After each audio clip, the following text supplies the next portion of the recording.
وقال رسول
নিচে পড়ে দূর থেকেও বেশ আপনারা যে কিছু বলতে বাইরে হয়। সুবহানাল্লাহ। আপনারা শুনেছেন না আমার রাসূলের মুআজ্জার প্রসঙ্গে? আমি একেবারে শেষ প্রান্তে গিয়ে বলেছিলাম একটি কথা।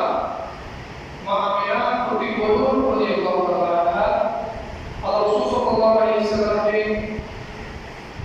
খুলে নিয়ে চিন্তা করতেছিলেন, বাবা তো জীবিত নাই, বাবা কি নেই, আল্লাহ তাকে সারা দিয়েছেন, চলে গিয়েছেন। এই ছোট্ট শিশুটাকে কি খেলনা কিনে দেবে, কি খেলা খাওয়াবে, কার সাথে ঘুরবে, কার সাথে হাঁটবে, কার কাঁধের উপর চড়বে। প্রত্যেকটা বাবা এমন কোনো বাবা নাই তার সন্তানকে কাঁধে নেয়। কোনো বাবা আছে কাঁধে নেয়, আবার বাবা দুইটা নিচে দিয়ে হাত দুইটা নিচে দিয়ে ফিরের উপর নাতিকে সন্তানকে নিয়ে খেলা করে না, খেলা করে না। সন্তানের এমন কোনো জায়গা নাই মাথা থেকে পা পর্যন্ত বাবা মা চুমকাই আছে আছে। রাসূলুল্লাহ সাল্লাল্লাহু আলাইহি ওয়াসাল্লাম দেখে মা আমেনা যখন আফসোস করতেছে যে আমার সন্তানকে নিয়ে কে খেলবে, কে খেলা খেলবে, তখন আমার আল্লাহ ইরশাদ করেন, হে মা আমেনা, তোমার সন্তানের অভিভাবক আমি আল্লাহ। আমি আল্লাহ। সুবহানাল্লাহ। চলাফেরা করার জন্য কারো দরকার নাই। যখন উপযুক্ত হবে চলাফেরা করার জন্য, ঘোরাফেরা করার জন্য, খেলাধুলা করার জন্য, তখন তুমি দেখবে আমার হাবিবকে আমি নিজের কাছে নিয়ে আসবো, নিজেই ঘোরাফেরা করবো। সুবহানাল্লাহ। অর্থাৎ এটাকে বোঝানো হয়েছে, মেসেজ দেওয়া হয়েছে মেরাজের। কিসের মেসেজ দেওয়া হয়েছে? মেরাজের। আল্লাহ রাসূল সাল্লাল্লাহু আলাইহি ওয়াসাল্লাম যখন দুঃখের বছর মা খাদিজা রাদিয়াল্লাহু তাআলা আনহা ওফাত হয়েছে, আবু তালেবের ওফাত হয়েছে, তখন রাসূল সাল্লাল্লাহু আলাইহি ওয়াসাল্লাম শত্রুদের দ্বারা চতুর্পাশ থেকে আক্রান্ত হয়েছিলেন। তখন আল্লাহ তাআলা আল্লাহর হাবিবকে হৃদয়ে প্রশান্তি দেওয়ার জন্য, হৃদয়ে সাহস দেওয়ার জন্য, সুসংবাদ দেওয়ার জন্য আল্লাহ তাআলা মক্কা থেকে মদিনায় মসজিদে আকসা, মক্কা থেকে কোথায়? মসজিদে আকসা। মসজিদে আকসা থেকে প্রথম আসমান থেকে দ্বিতীয় আসমান, দ্বিতীয় আসমান থেকে তৃতীয় আসমান, তৃতীয় আসমান থেকে চতুর্থ আসমান,